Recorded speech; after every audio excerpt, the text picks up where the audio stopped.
विकास यादव, आपके अध्यक्ष, तमाम कार्यकारिणी के सदस्यगण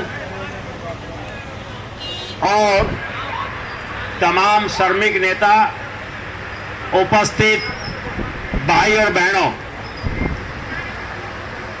आज का दिन इस दुनिया में ऐतिहासिक दिन है। शायद हम बहुत सारे साथियों को इस बात की जानकारी नहीं है। आज अंतर्राष्ट्रीय नेल्सन मंडेला का दिन के तौर पे मनाया जाता है पूरी दुनिया में। आज के दिन नेल्सन मंडेला, जिन्होंने दक्षिणी अफ्रीका में भेदभाव के खिलाफ और मानव अधिकारों के खिलाफ संघर्ष किया था और लगातार बिना किसी पैरोल के वो 27 साल लगातार जेल में रहे थे, नेल्सन मंडेला। और जब जेल में थे उनसे माइंस का काम करवाया जाता था।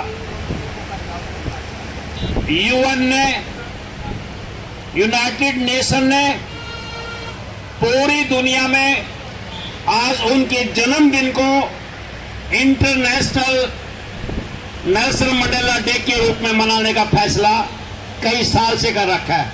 यह आपकी जानकारी में होगा। और भारत की सरकार ने दुनिया में किसी विदेशी आदमी को पहली बार मरने के बाद उनको पद्म विभूषण से नवाजा था। तो आज वो ऐतिहासिक दिन है।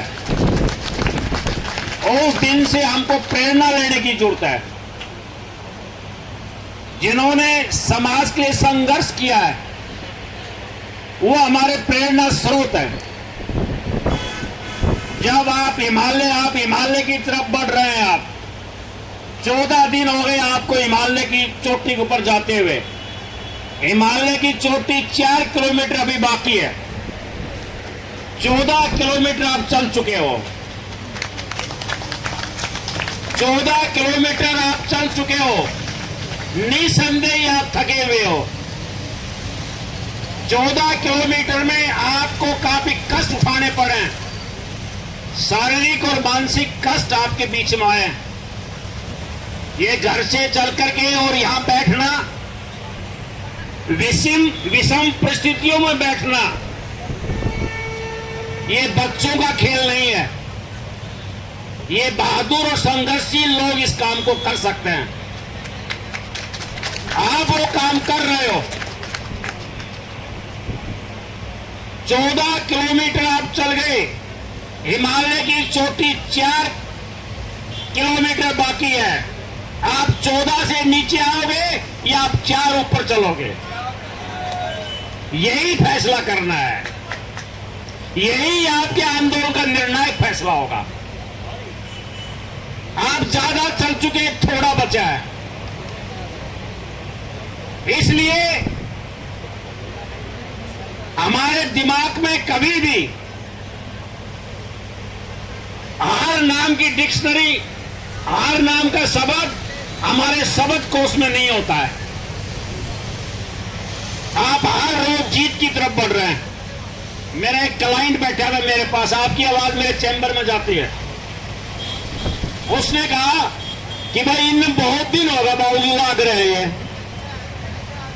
भाई आदमी तो मजबूत सी, वो बाप का उन नहीं पता मांग क्या है। 35,400 की मांग वो नहीं जानता। वो 4-5 दिन पहले भी आया था, आज फिर आया। बोला जी बहुत दिन होगा लाग रहे, आदमी तो कल दासी है। ये एक आप साबित कर रहे हो कि जनता के बीच में आपके संघर्ष की आवाज जा रही है। आप ऐसा ना सोचें कि हर कोई आने जाने वाला आपकी तरफ देख रहा है, उसकी एक धारणा बनी हुई है और आपके प्रति सहानुभूति है। आप इस बात को नोट कर लें जनता की सहानुभूति आपके पास है, क्योंकि आप सड़क पर बैठे हुए हो, आप बरसात में बैठे हुए हो, अपने हक की जायज बात को लेकर बैठे हुए हो। आप दफ्तरों में बैठते थे, एसी में बैठते थे, कुर्सी के ऊपर बैठते थे, आज गिल्ले फर्श के ऊपर बैठे हुए हो। आपकी सहानुभूति, आपकी आवाज हर कान में जा रही है। आप इस बात को मानकर चलो। आप अकेले नहीं हो। एक सवाल दिमाग में आता है कि ये इतना तफरका क्यों हो रहा है। ये हमारी सरकार 35-400 क्यों नहीं कर रही है, हमको यही क्यों रोका हुआ है। और जो कर्मचारी हैं, जो आपने लिस्ट लगा रखी है, ये 35-400 की रेंज में आ गए। ये भी तो कभी एक दिन नहीं थे, ये भी कभी एक दिन नहीं थे, फैक्ट है। आप थोड़ा रिकॉर्ड उठाकर देखो। परंतु लिपिक कर्मचारियों को वहीं क्यों छोड़ रखा है, ये तफरका क्यों है, सरकार से हम जानना चाहते हैं। सरकार से हमारा विनम्रता पूर्वक ये सवाल है कि आपने तमाम महकमों के, बहुत सारे महकमों के आपने पे ग्रेड को बढ़ाया है, परंतु लिपिक कर्मचारियों को क्यों नहीं बढ़ाया। क्या लिपिक कर्मचारियों को भूख लगना कम हो गई? सरकार इसका जवाब दे। क्या उनके बच्चों की पढ़ाई, उनके बच्चों का स्वास्थ्य, उनके बूढ़े माँ बाप की बीमारी खत्म हो गई? उनके समाज की, उनके घर की जरूरत पूरी हो गई? क्या आप देते हो तमाम? क्या हमारे बच्चों की पढ़ाई फ्री कर दी, हमारा इलाज फ्री कर दिया? ये तमाम बात क्या है? ये सरकार इस भेदभाव के ऊपर जवाब दे। भूख सबको लगती है, हर आदमी की जो मौलिक जरूरत है सबकी बराबर है। अडानी की भी बराबर है, मुख्यमंत्री की बराबर है, और जो यहाँ पुलिस करता है सड़क के किनारे बैठकर, मौलिक जरूरत उसकी भी बराबर है, लिपिक कर्मचारियों की बराबर है। तो मौलिक जरूरत को पूरा करने के लिए हमको पैसा क्यों नहीं मिलता है, ये बात हमको देखनी होगी। क्या इस प्रदेश के एमएलए, उनकी ज्यादा जरूरत है? एमएलए एक परिवार उसके पास है, परंतु उस एमएलए की जरूरत ज्यादा है। सरकार जवाब दे। अगर ज्यादा जरूरत हो तो बताएं, एक एमएलए को 2,10,000 रुपये तनख्वाह क्यों दी जा रही है? सरकार की तर्क क्या है उसके ऊपर कि इसलिए हम तनख्वाह दे रहे हैं। उनको एलटीसी के 2 लाख से 5 लाख रुपए कर दिए हैं। एमएलए की बोल रहा हूं मैं आपको, इस हरियाणा के एमएलए की बोल रहा हूं। और उनको 3 लाख रुपया निःशुल्क यात्रा के लिए दे दिए। कितने मर जाओ वो, उनको 3 लाख सालाना मिलेंगे, अपने घर में बैठे मिलेंगे।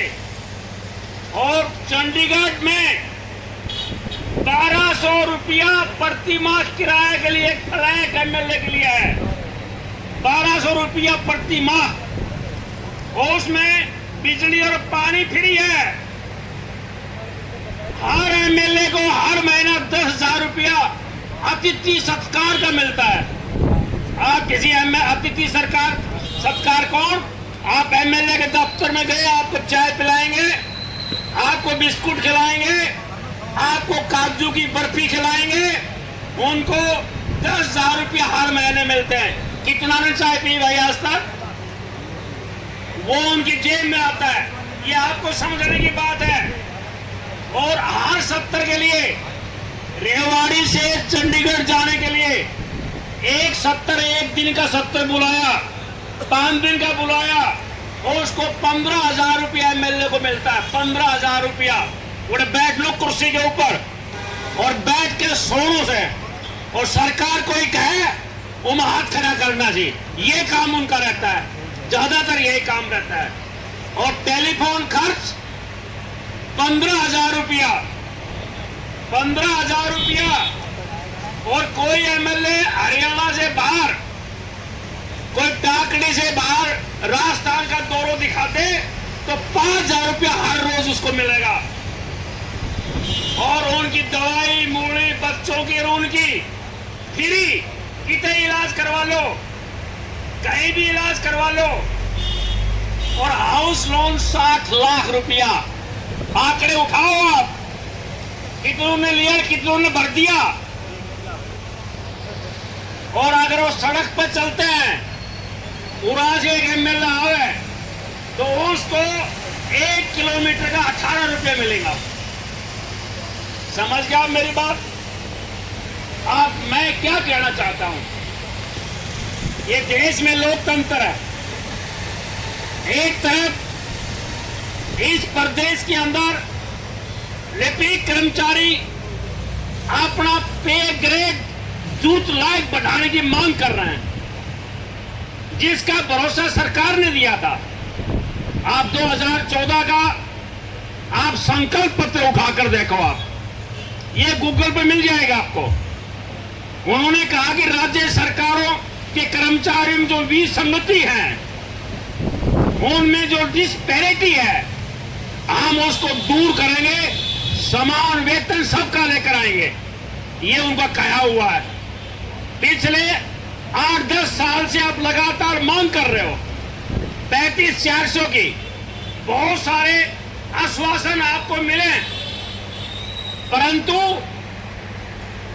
सरकार जब धरने पर बैठ गए, धरना कौन देता है? धरना का चाव नहीं होता है, आंदोलन का चाव नहीं होता। जिसकी गिट्टी में फंस जाती है वो आंदोलन के ऊपर आता है, जिसकी कोई सुनने वाला नहीं होता तब वो आंदोलन पर आता है। आप बच्चे को खाना मत दो, बच्चे को मां दूध मत पिलाओ, आप कितने समय तक बच्चा चुप रहेगा? और आप कहो अरे बच्चे देख देख चंदा मामा देख, लग रही है भूख, वो रोएगा, उसने चंदा मामा से कोई मोह नहीं है। इसलिए हमारी जूत ने हमको आंदोलन के लिए मजबूर किया है। ये भाई विकास, आपकी कार्यकारिणी अगर ये 35,400 हो जाएगा तो क्या इनको डबल मिलेगा या आप में से को डबल मिलेगा? अगर ये होगा तो तभी सभी को मिलेगा। तो इसलिए साधना जो संघर्ष आप मिलकर करेंगे उसका फायदा सभी को होगा। तो ये सरकार सुन नहीं रही है। आप सरकार की रीढ़ की हड्डी हो। मैं जो खड़ा हूं, मैं सीधा किस लिए खड़ा हूं? रीढ़ की हड्डी ने मुझे सीधा कर रखा है, और रीढ़ की हड्डी को तोड़ दिया जाए, हटा दिया जाए, मैं नीचे पड़ जाऊंगा। ये सरकार नीचे झुक तो गई, पड़ने वाली है, क्योंकि आप रीढ़ की हड्डी हो। आप प्रदेश चला रहे हो, आप प्रदेश चला रहे हो, आप अफसर आपको आदेश देता है, आप उसकी पालना करते हो। अफसर को तो एक घुग्गी चलती है, आप पूरा पेज भरते हो, कंप्यूटर के आगे आंख खराब करते हो। ये सरकार चलाने वाले अगर इस प्रदेश के अंदर सड़कों पर बैठे हुए हैं तो इस सरकार के लिए डूब मरने की बात है। सरकार की ये दलील नहीं चल सकती कि हमारे पास पैसा नहीं है। हमने आंकड़े आपके बीच में पेश किए, छोटे आंकड़े, कितने मंत्री कर्जा खाए बैठे हैं, कितनी ग्रांट को ये खाए बैठे हैं, एक पैसा नहीं लगाया, वो आंकड़े बाद में बताएंगे। परंतु जो कानूनी रूप से जो इनको मिल रहा है, तो क्या एक परिवार, साधारण परिवार जो सुबह 9 बजे आता है और 7 बजे घर पहुंचता है और घर भी जाकर कंप्यूटर के ऊपर महकमा का काम करता है, बच्चों से बोल नहीं सकता और दिमाग में चिड़चिड़ापन आ जाता है, ऊपर से ये ईमेल, वो काम, ये काम, फलाना काम, ढिकड़ा काम करके बच्चों जब बच्चा की रोटी खा ले ऊपर डांट मारी, काम का बोझ से वो टेंशन जो आ रही है, और ये सरकार सुन क्यों नहीं रही इस बात को? सरकार के पास पैसों की कमी नहीं है। ओम प्रकाश सैन साहब आ गए, एक बार ताली बजा दो आप। सरकार के पास पैसों की कमी नहीं है, सरकार की नीयत में खोट है, सरकार की नीयत में खोट है। सरकार कर्मचारी विरोधी रुख लेकर चल रही है, परंतु हम मजबूरी में यहां आकर बैठे हैं। अगर सरकार हमारी बात को मान ले, हम अपनी सीट के ऊपर जाकर बैठ जाएंगे। और एक बात और की जा रही है, बड़ा दुख होता है कि कोई आया पीपी ठीक करवाने के लिए, बोले क्या करें, पीपी ठीक नहीं होगी क्योंकि कर्मचारी हड़ताल पर हैं। कोई आया प्लाट की रजिस्ट्री के लिए, बोले रजिस्ट्री नहीं होगी, हड़ताल पे है। डोमिसाइल बोला हड़ताल पे है। लोग यार सारा हड़ताल पे गया, मारो काम नहीं हो रहा। सरकार के देख लो भाई, हुए बैठे हड़ताल के ऊपर।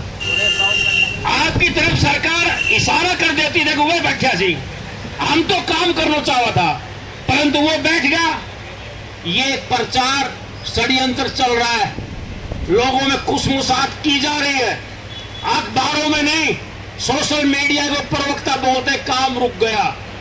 अरे काम रुक गया। इस जनता को परेशान कौन कर रहा है?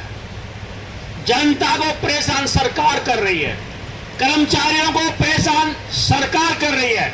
और ये कर्मचारी जनता से बाहर की वस्तु नहीं है, ये कोई विदेशी नहीं है, इन्हीं परिवारों के कर्मचारी हैं। तो इसलिए सरकार जनता को दुखी और परेशान करने में तुली हुई है, इससे सरकार को आनंद आ रहा है। ये बात जनता को हमको समझानी होगी, और जनता को साथ लेकर के, मैंने शुरू में कहा था कि आप जीत की तरफ बढ़ रहे हो, नजदीक है आप, सरकार ने ये बात माननी ही होगी, परंतु सरकार इम्तिहान लेती है। ये एक हमारे लोकतंत्र की कमजोरी आ गई है, इम्तिहान लेने की। इम्तिहान लो, दुखी करो, परेशान करो, खूब उनको डांट डपट मारो, दुखी और परेशान हो ले, या तो अपने घरों को चले जाए, और नहीं तो अगर वो फिर भी बैठे रहेंगे, फिर भी नारा जोरदार रहेगा, तो सरकार कहेगी आओ आपकी बात मान ले। ये इम्तिहान की घड़ी चल रही है। इम्तिहान की इस घड़ी में आपने 100 में 33 नंबर नहीं लेना है। सुन लो मेरी बात, 3rd डिवीजन से पास नहीं होना है, 2nd से भी पास नहीं होना, आपने मेरिट हासिल करनी है। बहनों और भाइयों, मेरिट लेनी है।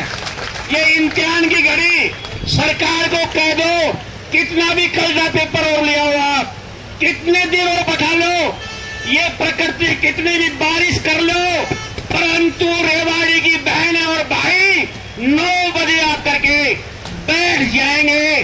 घर में रोटी भी नहीं बनी तो भी भूखा कर बैठ जाएंगे। ये लड़ाई, ये ड्यूटी दफ्तर से ज्यादा मजबूत और गंभीर ड्यूटी है। दफ्तर में 10 मिनट लेट हो सकते हो, कोई बड़ी बात नहीं है, परंतु जब जंग चल रहा हो, जब लड़ाई चल रही हो, जब कोर्ट वार चल रहा हो, आमने सामने की बात चल रही हो, तो 1 मिनट भी लेट क्यों होंगे, भूखे भी रहेंगे, लड़ेंगे भी। इस इम्तिहान में हम सभी मेरिट लेंगे बाबू आजाद, मेरिट लेकर के हम पास होंगे।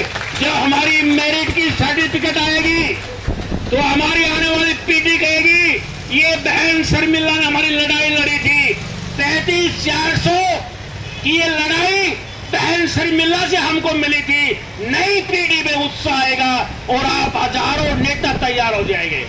आपका आंदोलन हरियाणा में हजारों नेता तैयार कर चुका है, नई पौध आ चुकी है, नई पौध फिर पौधा बढ़ेगी और ये लड़ाई जारी रहेगी। आप जीत चुके हो, आप जीतोगे, लड़ेंगे, जीतेंगे, कुछ जीते आगे भी जीतेंगे। आपका धन्यवाद। इनकलाब जिंदाबाद। मेहरबानी।